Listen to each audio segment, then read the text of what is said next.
Bom dia, alunos do sétimo ano da Escola Municipal de Ensino Fundamental e Médio Mário Borelli Tomás. Aqui quem fala é o professor Giselberg.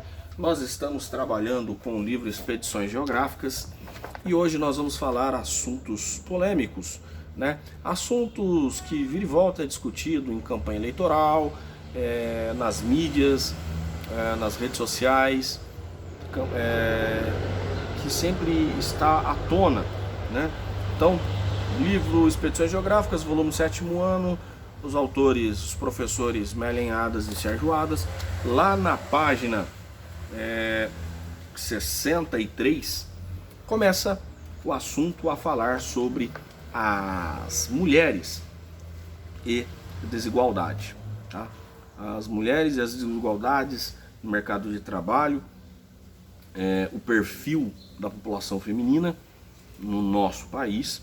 Também nós vamos falar sobre exploração do trabalho infantil e, por fim, nós vamos falar sobre racismo. Isso mesmo, há racismo no Brasil? Nosso país é um país racista? Outra questão também, vou falar, professor, há exploração de trabalho infantil? Com que idade eu posso começar a trabalhar? Trabalho doméstico é exploração infantil? De fato, as mulheres ganham menos que os homens? Vamos tentar responder algumas perguntas. E, aliás, eu não vou trazer a resposta de tudo, porque essas questões são questões polêmicas e sempre elas vão retornar. Sempre. Então não há uma resposta fechada, não há uma resposta absoluta. E graças a Deus que não há uma resposta absoluta, pois não há algo fechado.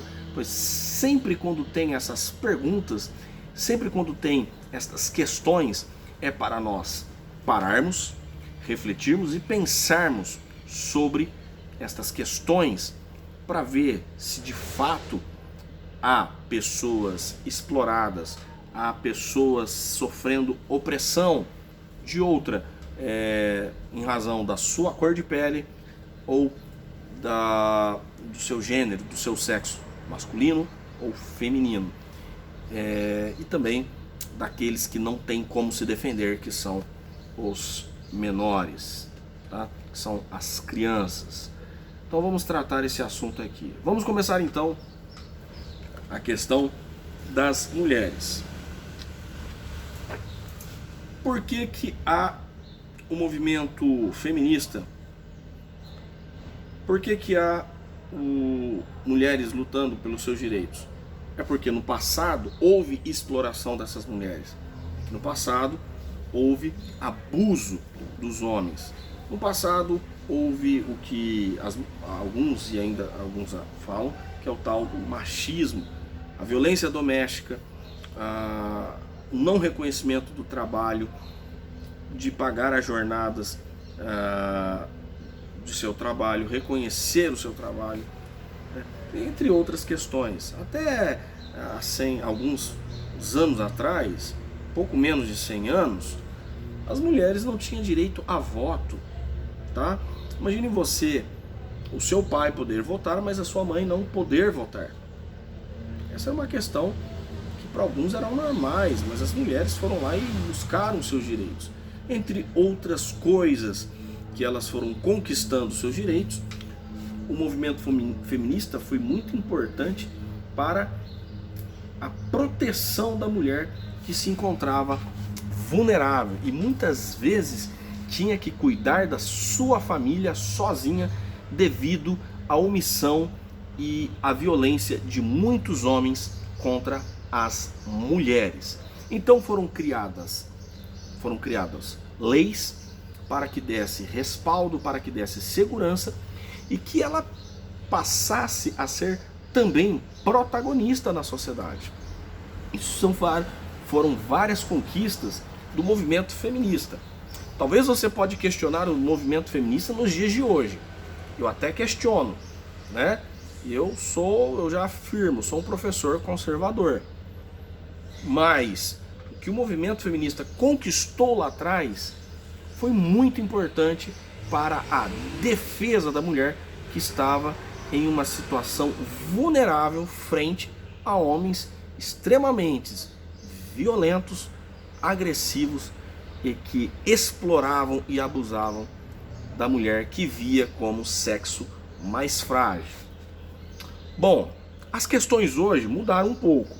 As questões hoje é sobre a desigualdade no mercado de trabalho. A mulher ela já conquistou o direito de voto e de trabalhar, ir fora, ser mais independente e não depender tanto do marido ou de um homem. Aí é uma outra questão que eu não vou entrar aqui, se eu sou a favor ou contra. Isso aí cabe a cada família, a cada formação. Bom, a mulher ganha menos ou ganha mais que o homem? Quando nós pegamos os dados do IBGE, mostra que a mulher ela ganha menos que o homem. Aí é uma questão, mas numa empresa, se uma mulher ela fazer uma denúncia em que uma pessoa do sexo oposto ganha mais do que ela, onde ambos possuem a mesma carga horária de trabalho, exercem a mesma função e estão já tem anos de fábrica ou de empresa onde ela está trabalhando, ambos têm o mesmo período de ano na empresa. Se o juiz pegar, um juiz de trabalho pega essa denúncia, é causa ganha para o trabalhador. Hoje, as empresas sérias, regulamentadas, instituições públicas que contratam pessoas e têm seus funcionários, eles cumprem à risca e não há discriminação por questão de gênero, de sexo, seja sendo homem ou mulher. Ambos ganham igual. O que acontece é que pessoas, por exemplo, que está há 10 anos numa empresa e a outra está há 2 anos. É óbvio que a pessoa que está há 10 anos ela vai ter reajuste salarial pelo seu tempo de trabalho. Também isso vai ocorrer devido à qualificação. Agora, se uma empresa ela não cumpre essas regras, é claro que ela tem que ser denunciada e ela tem que ser julgada pela Justiça do Trabalho. A questão é, as mulheres então, elas ganham menos que os homens? Falar, professor, é que as mulheres ocupam postos de trabalho não tão elevados quanto os homens. Aí nós podemos questionar. Então os cargos, as funções que as mulheres ocupam dentro das empresas ainda são cargos subordinados, em que a maior parte das empresas são lideradas por homens. Aí você também pode questionar sobre isso. Só que quando nós olhamos os dados do IBGE, o tempo de estudo e qualificação profissional da mulher é maior que a qualificação profissional dos homens. E aí você olha lá nos dados do IBGE, que colocou no livro, lá na página 65, de 2015, ou de 2005 a 2015, o tempo de estudo, a participação maior no ensino médio e ensino superior, a mulher tem uma grande vantagem em relação aos homens, ou seja, as mulheres têm mais tempo de estudo e qualificação profissional. Hoje nós temos empresas em que são gerenciadas e comandadas por mulheres. Então, a questão para mim aqui não é a desigualdade, porque se há desigualdade, há discriminação entre um homem e uma mulher cumprindo a mesma função, sendo produtivos e assim por diante, é um crime. Está acontecendo algo errado ali. A questão as mulheres ocupam determinados postos e funções, né, no mercado de trabalho. Nós tivemos problemas em relação a ganho, diferença de pagamento de salário, quando houve trabalhos artísticos de filmes, por exemplo, 2 protagonistas de um filme sendo um casal, um homem e uma mulher, que protagonizaram o filme, e a participação da mulher sendo muito maior que a do homem. O homem ganhou 7 vezes mais que a atriz, né? E aí gerou toda uma polêmica, porque ela foi uma protagonista que surgiu no cinema. O nome do filme é E o Vento Levou, um clássico do cinema. Tá, o filme acho que dura aí umas 4, 6 horas de filme. Nunca vi um filme tão longo assim. Um dos filmes mais longos é esse filme. E o Vento Levou.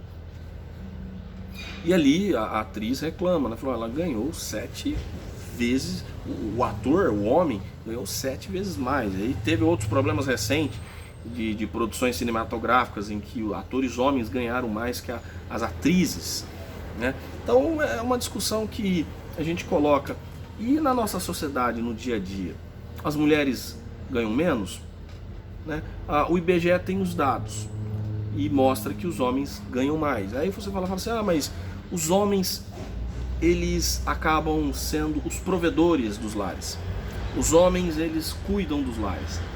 E aí nós pegamos os dados do IBGE também e vemos que a maior parte, não vou dizer a maior parte, mas um grande número das famílias brasileiras são chefiadas por mulheres.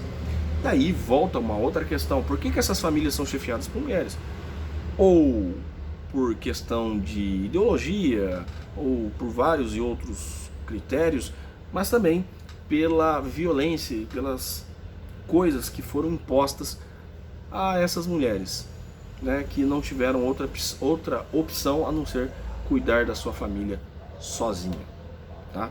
E aí são vários causas: violência doméstica, abandono do pai, o abandono de lar, entre outras e outras coisas que faz com que as mulheres passam a se tornar protagonistas ou chefes do lar. Elas passam a cuidar e a prover toda a renda ali naquele lar e cuidar dos seus filhos, que é uma realidade no nosso país.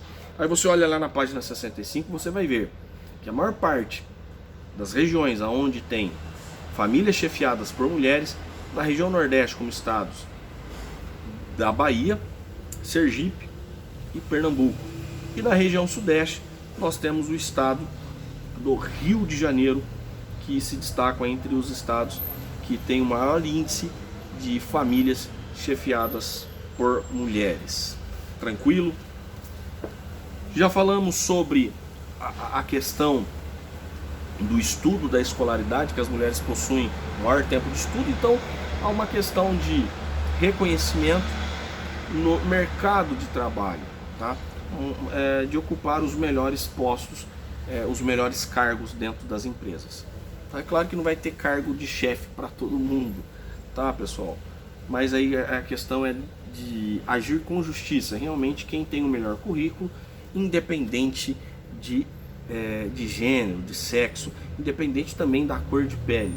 A pessoa tem que ser avaliada e tem que ser remunerada, ela tem que receber de forma meritocrática, pelos seus méritos, daquilo que ela faz, daquilo que ela é capaz de fazer, tá? Se ela desempenha um bom trabalho, pague, reconheça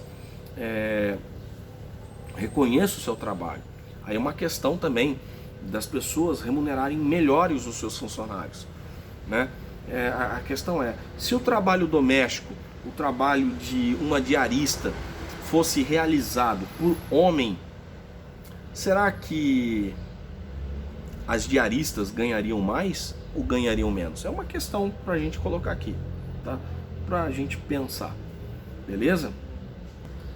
Aí na página 66 fala do trabalho infantil. E aí, poxa, o que é trabalho infantil? Exploração do trabalho infantil. Bom, pessoal, arrumar sua cama, ajudar sua mãe, seu pai a fazer os serviços domésticos não é exploração de trabalho infantil. Obrigação, né? Se você quiser mudar o mundo, comece arrumando a sua cama primeiro. Ou lavando o seu prato, o seu copo, os seus talheres, né? Ajudando nos serviços domésticos da sua casa, ajudando seus pais, beleza. O trabalho no Brasil para menores de idade, como que funciona?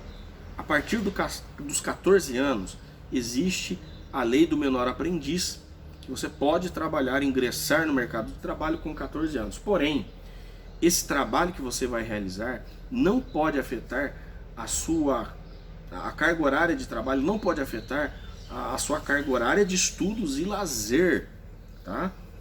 É uma carga horária menor em relação aos outros trabalhadores.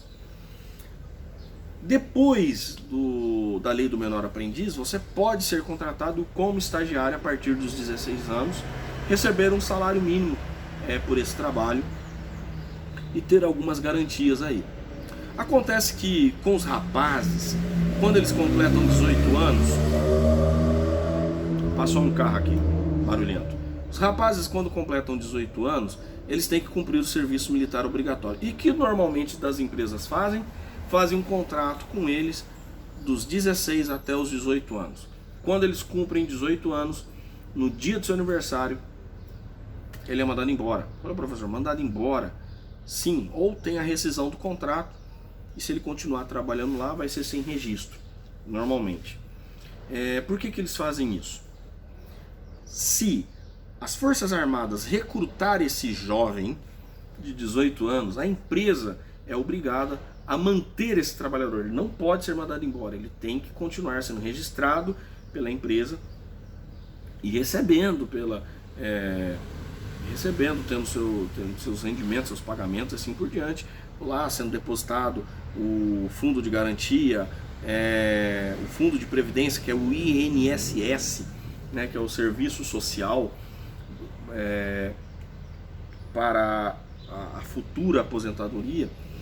E uma empresa vai ter gastos com esse trabalhador, sendo quando ele está servindo as Forças Armadas por um período que ele não pode mandar embora, e ele tem que continuar ali pagando esse trabalhador.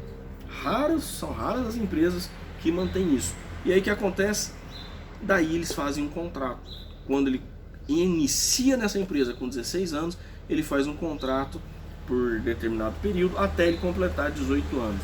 Pois com 18 anos, antes dele ser recrutado pelas Forças Armadas, que é o ano que ele tem que se apresentar, porque é o serviço militar obrigatório, ele tem que se apresentar em qualquer junta militar, ele tem que ir lá se apresentar com 18 anos, ele pode ser recrutado. Então eles acabam fazendo o contrato, encerrando com 18 anos para os rapazes, tá? Fiquem atento a isso. Um dia vocês vão completar 18 anos, vocês vão lembrar o que eu estou falando. Tranquilo? E aí, com 18 anos você já foi dispensado ou já cumpriu o serviço militar obrigatório, você pode ingressar no mercado de trabalho. As meninas, né, já não tem essa obrigatoriedade que os rapazes têm. E normalmente as empresas, elas vão pedir: cadê a sua certidão de dispensa, né, que nós chamamos de reservista, ou cadê o seu certificado de reserva, que você cumpriu as obrigações, você serviu as Forças Armadas. Eu tenho uma certidão, um certificado que servi as Forças Armadas no tempo determinado lá. Então qualquer empresa, você tem que apresentar esse documento. Até mesmo quando você vai ingressar em uma universidade pública, você tem que apresentar essa certidão para não ter problemas para a empresa. Acredita que tem pessoas que fogem durante, ou não se apresentam, ou quando estão servindo, pega lá e foge do quartel. Fugir. O cara vai e foge do quartel, e mais tarde ele vai ter sérios problemas. Na hora de conseguir um emprego, na hora de prestar um concurso público, querer prestar um vestibular. Eles vão pedir esse documento. Rapaz, você não tem esse documento, você não pode. Pois imagina uma pessoa estar trabalhando numa empresa e de repente chega o camburão do exército e fala: olha, o seu funcionário, ele fugiu do quartel e eu tenho que levar ele preso. E olha, pessoal, na época que eu servi, eu encontrei senhores,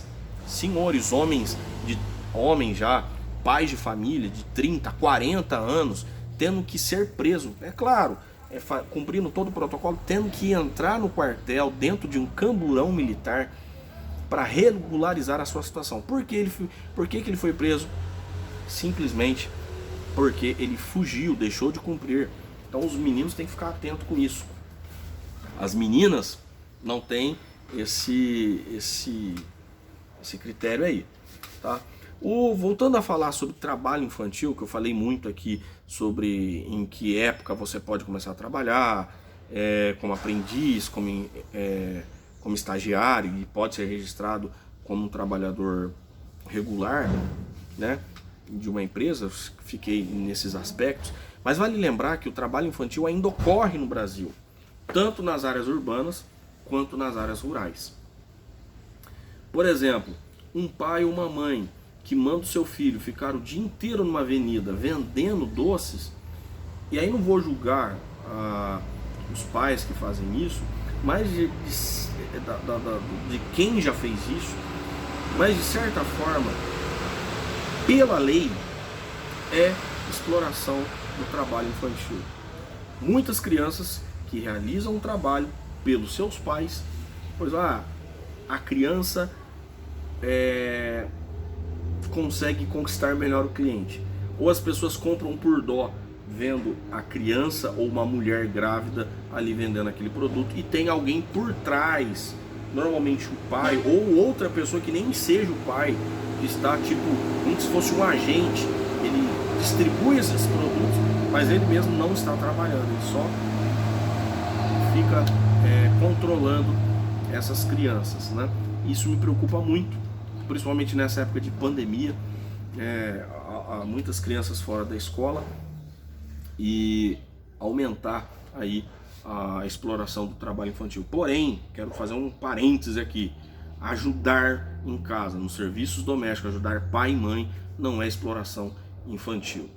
E pais e mães aí que, se estiverem assistindo o vídeo, reserve também o tempo de estudo e de lazer para os seus filhos.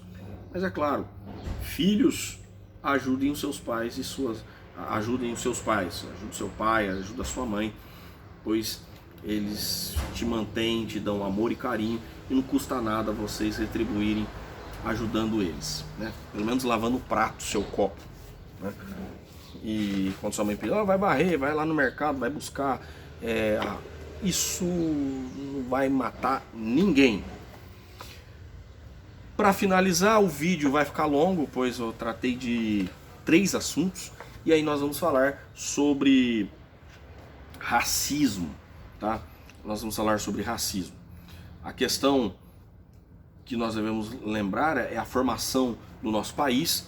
Nosso país é formado por povos nativos, que são os nativos indígenas, e depois ocupado pelos colonos portugueses, os povos europeus, que aqui ocuparam, e que trouxeram os povos africanos para o trabalho escravo a ser realizado aqui, e mais outros imigrantes europeus que vieram no século XIX, século XX, e imigrantes asiáticos, tá? Não só europeus, imigrantes asiáticos também.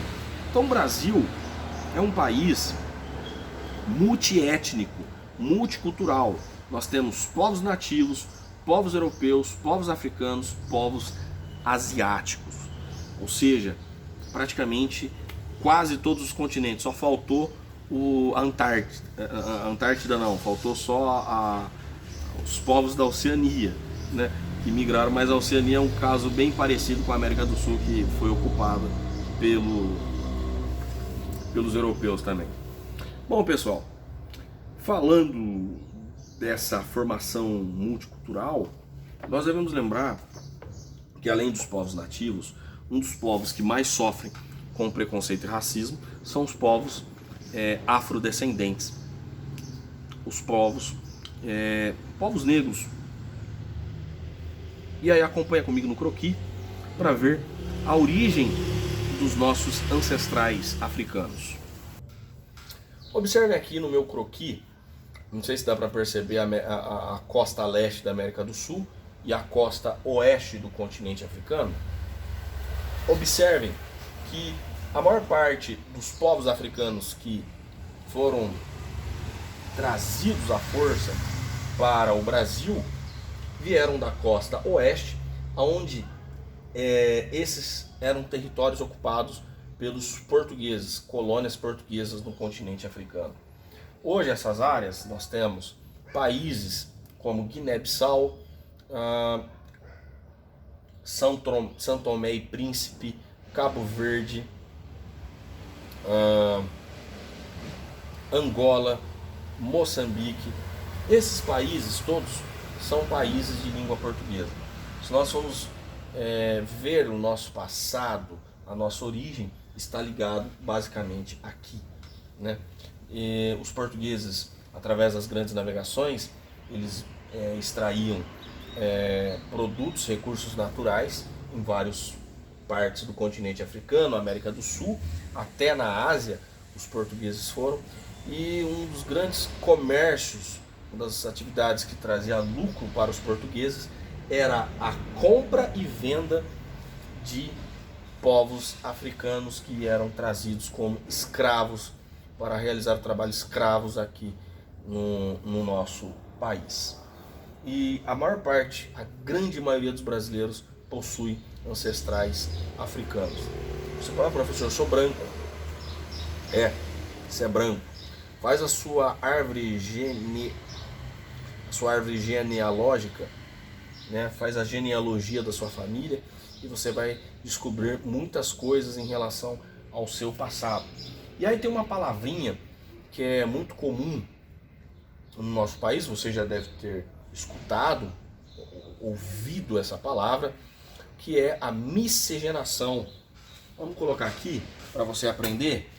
O Brasil é um país que ocorreu no Brasil a miscigenação.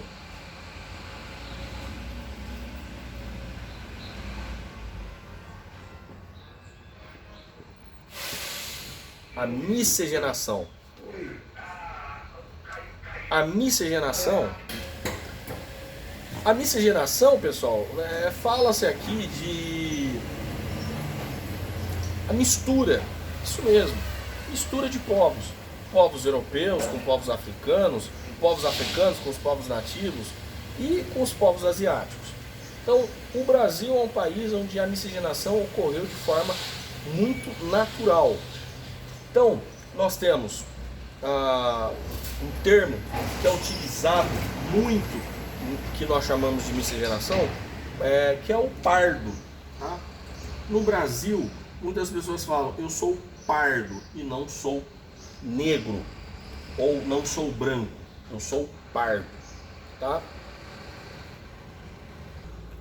A questão do pardo é uma questão bem complexa, pois você fala, como que você se define? Se eu falar assim, eu sou branco, eu olhando perto de um europeu anglo-saxão, nórdico, eu não sou branco. Para eles eu não sou branco. Para o povo africano, eu sou branco. Mas para um povo europeu, eu não sou branco. Vou louco, professor, se você não é branco, eu sei que vai ter vários julgamentos.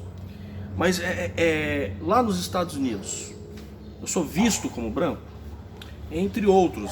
E assim, no Brasil há uma variação de tonalidade, de cor de pele, pessoal, devido à nossa miscigenação. Pessoas que nascem com cabelo crespo e têm olhos claros, porque a mãe é branca, o pai é negro, o pai é branco, a mãe é negra. E meu irmão é negro, professor, e eu sou branco. Eu sou negro, meu irmão é branco. Isso é a família brasileira. Aí eu te pergunto, o Brasil é um país racista? Há discriminação pela cor de pele?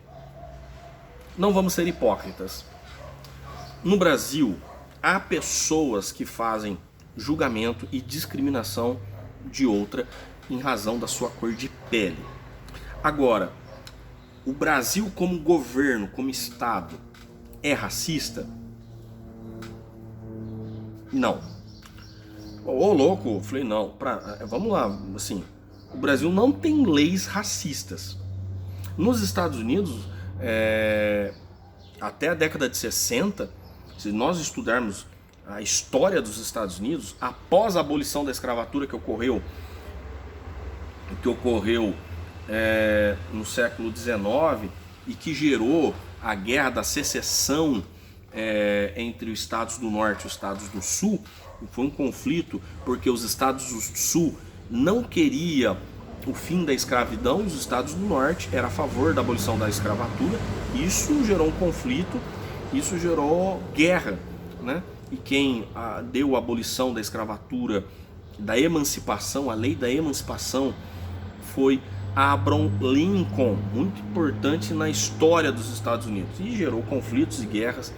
E depois, mais tarde, Abraham Lincoln foi morto por um radical que era contra a abolição da escravatura, e foi lá e matou a tiros o presidente dos Estados Unidos, Abraham Lincoln. Então, havia um ódio muito grande e uma segregação muito grande entre a população branca e a população negra. E logo após essa guerra, e mesmo os estados do sul que eram escravocrata, que não aceitavam a liberdade da população afrodescendente, a população negra, os estados americanos, eles, por desfrutarem de uma autonomia maior, até mesmo que aqui no Brasil, eles criam suas próprias leis. E aí, um deputado chamado Jim Crow, o nome dele aqui, vou colocar o nome dele, Jim Crow, Jim Coroa, vou pegar aqui, isso aí, o nome dele, Jim Crow, criou uma lei que regulamentasse a segregação entre brancos e negros. E essa lei era praticamente, pessoas tinham uma cartilha, tipo uma bíblia, um livro, que falava o que o branco e o negro pode e não pode fazer. Qual que deve ser o procedimento entre um branco e um negro. E seguir aquela cartilha. E se descumprisse, você estava cometendo um crime naquele estado, né? Por exemplo, bebedouros para brancos, bebedouros para negros, banheiro para branco, banheiro para negro.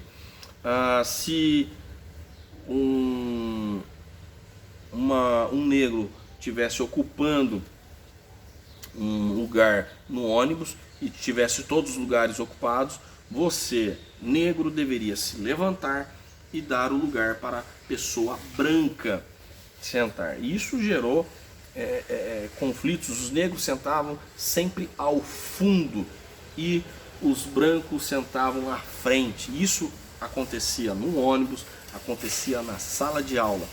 Isso quando não tinha outra escola, quando negros e brancos tinham que estudar na mesma escola, porque nos casos era escolas para brancos, escolas para negros, igrejas para brancos, igrejas para negros. Era de fato uma segregação racial. Isso ficou enraizado culturalmente, tanto na parte da população branca, tanto na parte da população negra. E nos anos 60 começou a luta pelos direitos civis, quando um dos líderes do movimento negro, pastor Martin Luther King, lutou contra essa opressão, contra essa desigualdade que era aprovada por lei. Era a lei do estado. Pessoal, não era todos os estados dos Estados Unidos que aceitava essa lei chamada Lei de Jim Crow. Não era todos os estados, mas a maior parte dos estados do sul dos Estados Unidos tinha essa maldita lei chamada Jim Crow, que segregava as pessoas. Então, nos Estados Unidos, em alguns estados, o racismo era oficial. Uma outra história que mostra em que o Estado regulamentou, legalizou o racismo, foi na África do Sul. É isso mesmo, na África do Sul. Como assim, professor? Você vai ver isso. Opa, volta aqui, câmera. Trava aqui. África do Sul, esse território aqui, tá? África do Sul. Foi um território colonizado por holandeses, já no século 16 e 17. Então houve uma grande presença de holandeses, que eles vão chamar de boeres, esse povo que ocupou ali o sul da África, os boeres. Essa turma, pessoal, cresceu e foi formando famílias e eram os colonos, tinham suas terras, compraram e foram ocupando mais terras, mas ali também havia a população nativa. Então, nessa região da África, então tinha os nativos africanos e tinha os boeres, os colonos holandeses. E além disso, na África do Sul, nessa região, devido à presença de holandeses, portugueses, também teve com o comércio, né? Os portugueses que ali paravam, que era um ponto de passagem, era um ponto de parada ali na navegação, chegaram também muitos indianos. Então você tinha os brancos europeus de descendência holandesa, depois chegaram os britânicos, eu falei dos portugueses, mas chegaram os britânicos, os ingleses, mais tarde os indianos, mais os nativos africanos. O país era um país multicultural, porém não era miscigenado, as pessoas não se misturavam. Não havia casamento entre brancos e negros, né, como há no Brasil. No Brasil nós aceitamos isso muito bem, né? O casamento de pessoas de cores de pele diferentes. No Brasil isso é comum, mas em alguns países isso é um absurdo. E quando acontece um casamento assim de alguém de cores de pele diferentes, um negro e um branco, né? As pessoas falam, nossa, que coisa. Para nós é normal, mas para eles é uma coisa assim, como se fosse algo divino, um milagre, né? Algo maravilhoso que eles superaram, que é uma barreira muito forte. E aí no governo da África do Sul, esses colonos holandeses e britânicos brancos, né, acabaram dominando o governo, o controle do país já no século XX, se tornando independente, porque a África do Sul, que era uma antiga colônia britânica, passou a se tornar independente do Reino Unido, da Grã-Bretanha, e na Assembleia, na Assembleia que ia formar a Constituição do país, criou os chamados os guetos, né? Criou os Butantã, as áreas, eu vou falhar aqui nos nomes, as áreas que eram divididas para brancos, negros, indianos, britânicos, holandeses, e o país foi totalmente dividido. Porém, as piores áreas ficaram para a população nativa africana. As melhores áreas residenciais, as cidades mais ricas eram dominadas por povos brancos. Os melhores trabalhos, os melhores postos de trabalho pelos homens brancos, homens e mulheres brancas, e assim por diante. E foi tendo uma desigualdade muito grande. Então houve uma luta contra esse sistema, e esse sistema tem nome, tá? Esse nome, se nós falamos de apartheid, alguns vão chamar, denominar de apartheid, tá? Apartheid ou apartheid. Vamos escrever aqui para você pelo menos ler como que se escreve. É assim que se escreve, pessoal, apartheid, tá? O apartheid. Apartheid se eu for pronunciar em inglês. Apartheid se eu for pronunciar na língua boerer, tá? Na língua dos holandeses. E aí, pessoal, esse apartheid ou apartheid fez com que ocorria grande violência entre brancos e negros, e surgiram líderes como Nelson Mandela, que primeiramente era um líder terrorista, que fez vários ataques e várias pessoas, várias vidas inocentes, pessoas morreram, inclusive, mas também havia um atentado agressivo muito forte contra a população branca, contra a população negra, perdão, que era o próprio Estado que o violentava e agredia a população negra. Então, numa situação dessa, uma situação muito caótica, né? Um dos líderes do movimento negro, Nelson Mandela, foi preso, prisão perpétua, que jamais seria livre, até que começou uma campanha internacional para a libertação de Nelson Mandela. Nessa altura, a África do Sul já tinha sido suspensa de Jogos Olímpicos de Copa do Mundo, qualquer competição, qualquer coisa que envolvia eventos internacionais, a África do Sul não participava, porque estava mal na fita. Falei, olha, em pleno final do século XX, já na década de 80 e 90, os sul-africanos ainda sofriam com o apartheid. Até que Nelson Mandela foi liberto e começa uma campanha de redemocratização. E detalhe, hein? O partido que era representado pela população negra foi banido do Congresso, foi banido do país, foi colocado como um grupo terrorista. O partido que representava a população negra foi banido. Como que você vai ter democracia num país assim, em que só os direitos do branco é representado e favorecido? Aí você diz, esse é um país racista ou não? Esse é um país racista, ou foi, né? Que a coisa era tão forte que era algo estatal, ratificado por lei. Como que você vai lutar contra isso? Complicado. E aí Nelson Mandela, que no passado acabou sendo um líder violento e para combater a violência dos brancos contra os negros, devolvia na mesma moeda. No final, Nelson Mandela foi liberto, e no tempo que ele ficou preso na ilha de Robben, né, ali na África do Sul, ele passou a entender um pouco a população branca, que era ali os carcereiros, e de certa forma ele fez o que ninguém imaginaria que ele ia fazer, que foi um processo de redemocratização e unir um país totalmente dividido entre brancos e negros. E um dos símbolos dessa união, que pelo menos é representado no filme, é o filme Invictus. Vale a pena assistir o filme Invictus, que mostra a seleção de rugby. E o rugby era um esporte que era dominado por brancos, onde no estádio só ia brancos. Os jogadores, a maioria brancos, só tinha um jogador negro no time de rugby da África do Sul. Todos os jogadores eram brancos, só tinha um jogador negro. Só tinha um jogador negro, o resto, todos brancos. O estádio, dominado por população branca. E o que os negros faziam? Os negros, futebol, os brancos, rugby. Então, era uma forma assim também de segregação e de preconceito. Falar, futebol, coisa para negro, rugby, coisa para branco.